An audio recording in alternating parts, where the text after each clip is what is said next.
Pô, velho, o Félix já vi que vocês gostaram como eu, né? Vamos falar. Agora, Samir Carvalho sabe muito, hein, velho? O cafezeiro sabe muito. Eu sempre falei para vocês, o Félix é melhor que o Kaká. O Kaká, ministro da Educação, que o Fabinho acha que é o Aldair. Vou repetir. O Kaká, o ministro da Educação, que o Fabinho Soldado acha que é o Aldair, é o pior zagueiro que o Corinthians tem no elenco. O seu Ramon Dias e o seu Emiliano Dias escalaram, né, e relacionaram, né, os titulares, até porque o Corinthians vinha de um tropeço contra o São Paulo, e, pô, você perder 2 seguidas já começa a complicar. Não em condição de classificação, né? Mas começa a complicar no sentido de pressão, de confiança. Confiança é tudo no futebol. Então, ele escala os titulares. E claro que, como eu já havia, né, falado para vocês, eu previ exatamente um time misto. Primeiro jogo contra o Red Bull Bragantino, time reserva. Segundo jogo contra o Velo Clube, time titular. Terceiro jogo contra o Água Santa, time reserva. Quarto jogo contra o São Paulo, time titular. Estava empatado e agora ele vem com o time misto. Corinthians entra em campo com o Hugo Souza. A linha de 4 eu acertei também hoje, né, ao meio-dia no almoço com a Fiel. Léo Maná, João Pedro Tchoca, Félix Torres e o Hugo. No meio-campo, um losango no meio-campo, tá? Losango no meio-campo? Não. O Corinthians começou num 4-3-3.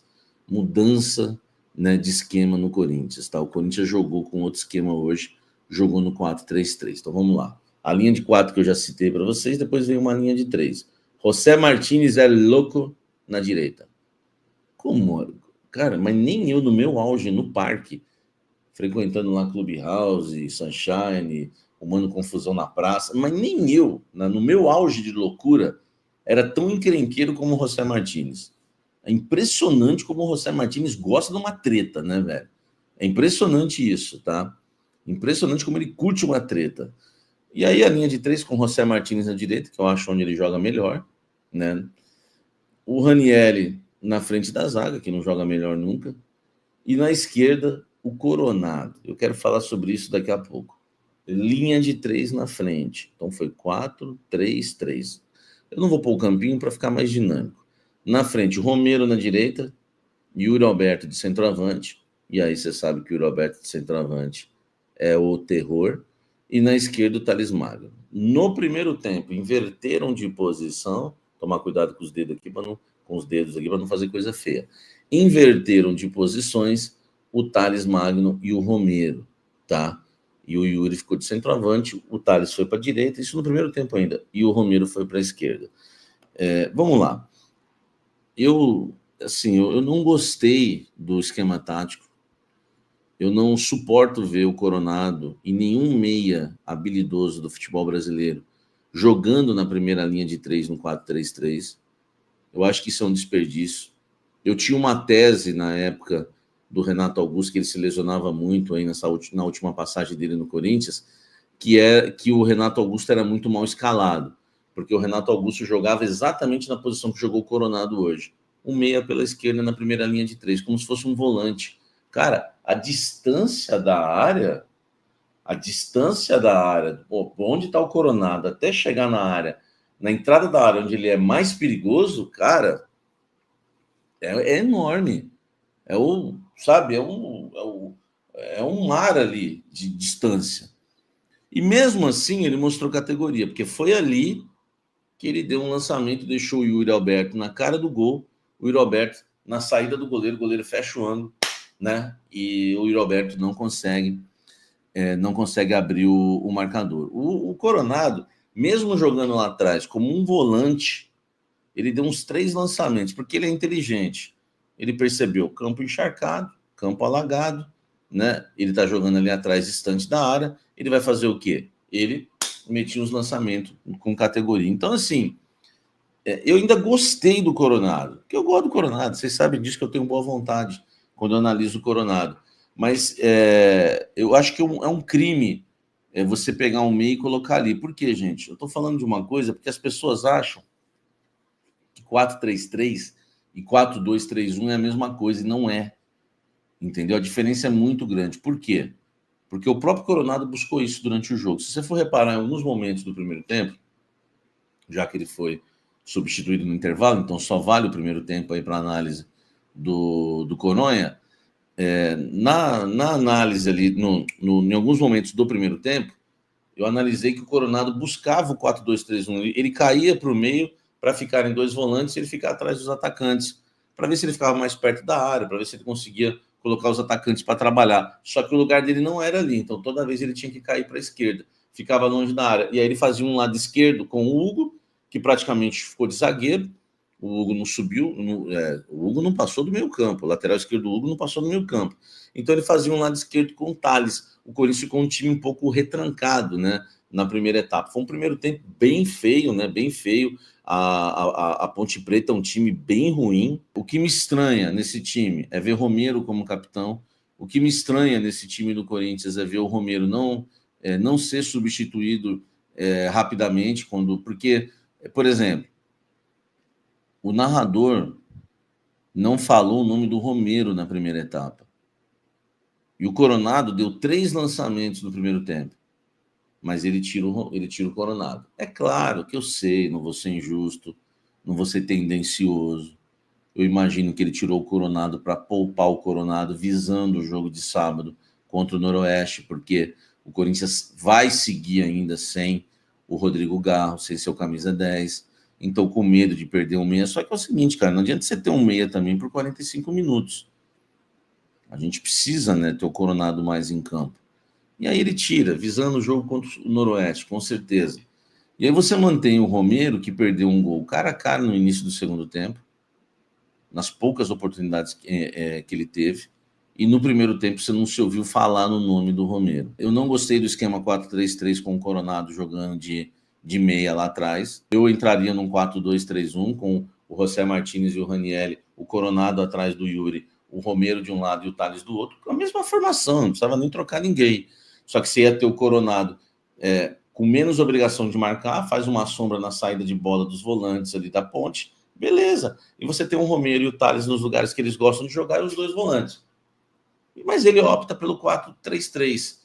Né? O São Paulo, por exemplo, joga no 4-2-3-1. O Oscar, no São Paulo, não tem intensidade. O Oscar é o jogador de deixar o cara na cara do gol, de dar o calcanhar, a bola com efeito, a condução, a proteção, a finalização ótima. Esse é o Oscar. E o São Paulo? E o São Paulo joga no 4-2-3-1, com o Oscar atrás do Caleri, revezando com o Luciano aqui no 4-2-3-1, o Lucas na direita e eles mudando de posição. O Corinthians podia fazer isso com o Coronado, deixa o Coronado atrás aqui do Yuri Alberto, e aí você troca ele de posição com o Thales, troca de posição com o Romero. Entendeu? É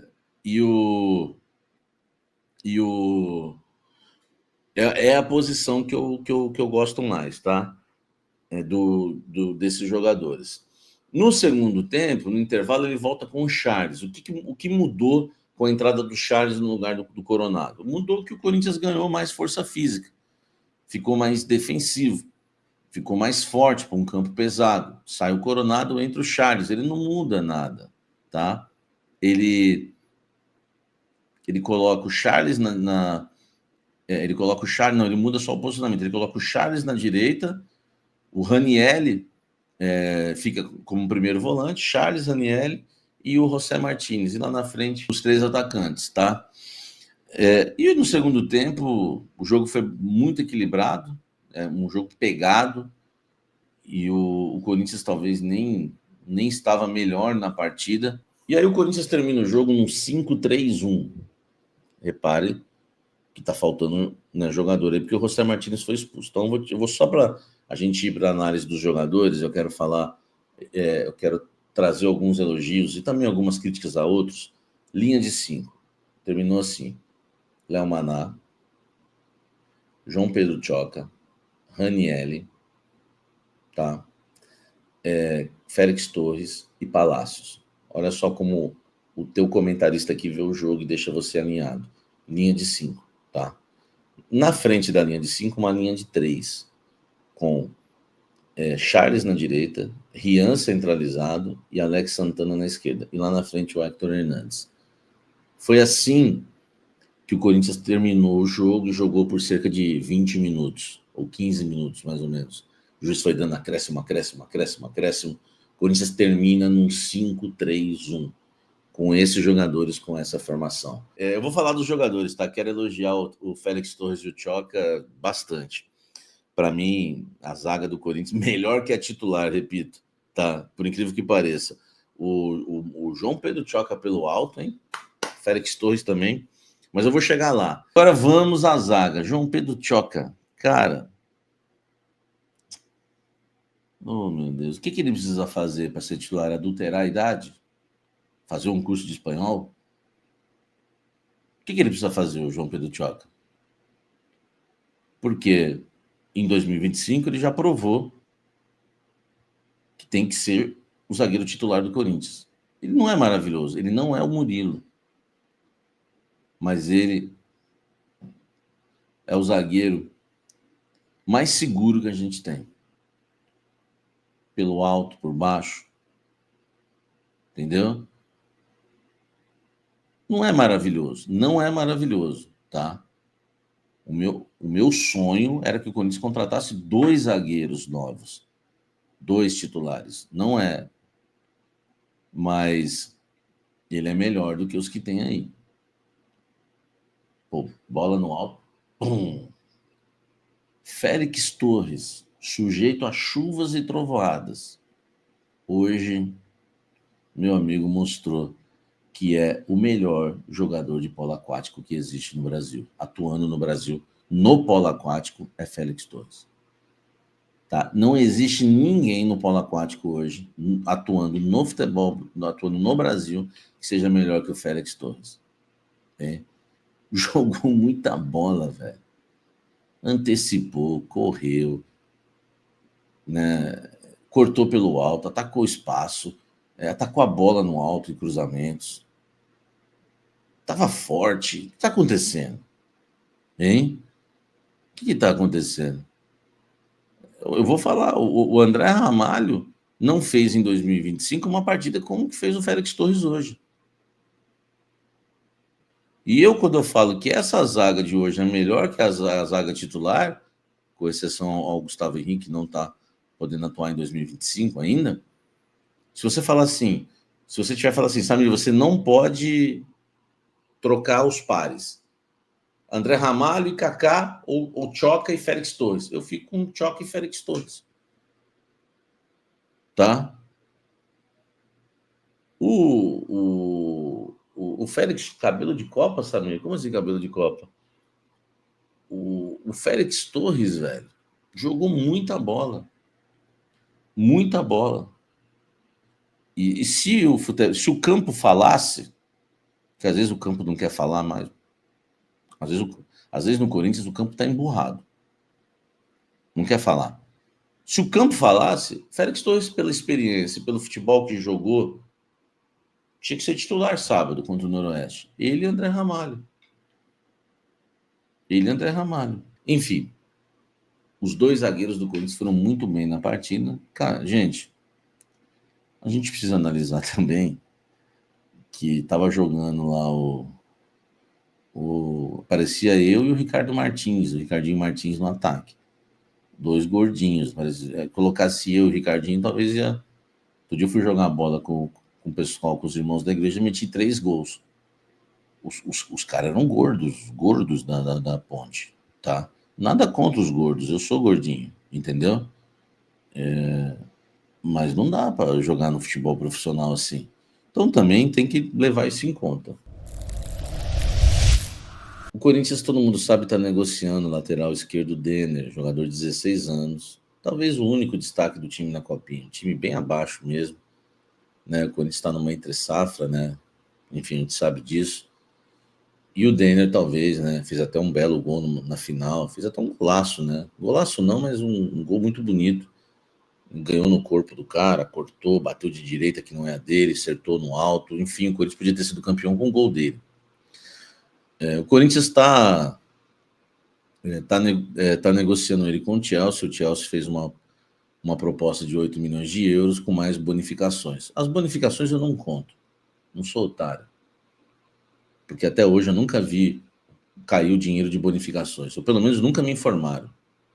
Ou pelo menos nunca vi ninguém informar também.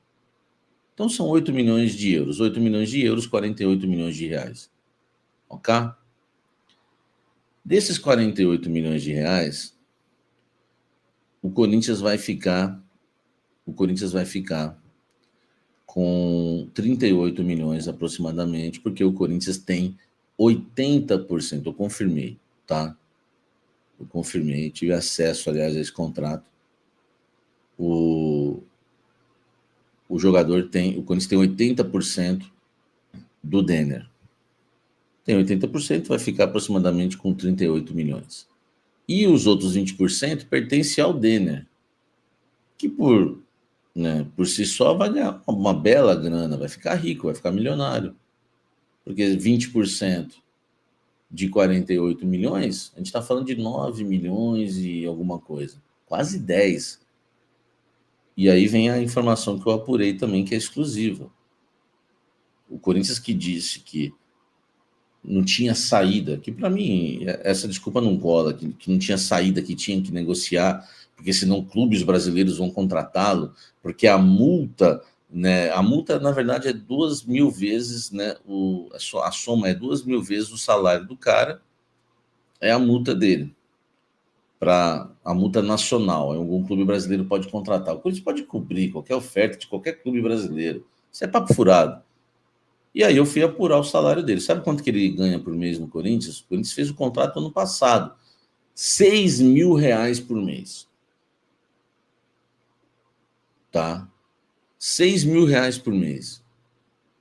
Cara, 6 mil reais por mês é muito pouco para um atleta, mesmo que seja um jogador das categorias de base do Corinthians, porque não é um atleta qualquer. É um atleta que, antes de assinar o seu primeiro contrato profissional com o Corinthians, já colecionava convocações para seleções de base.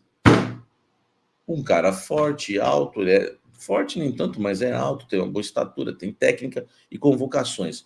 Como é que você renova com o cara e põe um salário de 6 mil? Sendo que o Breno Bidon, um monte de molecada que subiu para o profissional, que assinou o primeiro contrato, muitos assinaram com 15 mil, 20 mil, 25 mil, 30 mil, 35 mil.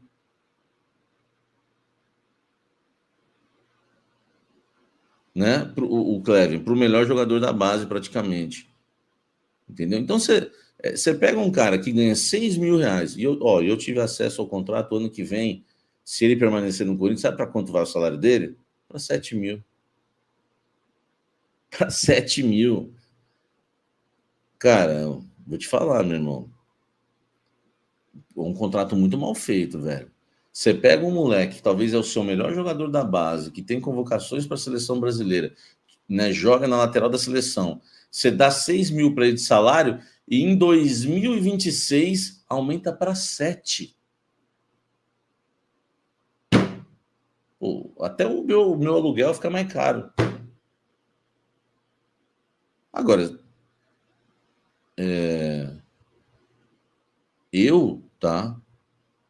para o padrão do futebol, 6 conto é ajuda de custo. Exatamente. Enfim, tá explicado, né? Porque queriam o Arana e usar de desculpa para vender o Denner. Entendeu? Então, já para. Enfim, né, velho?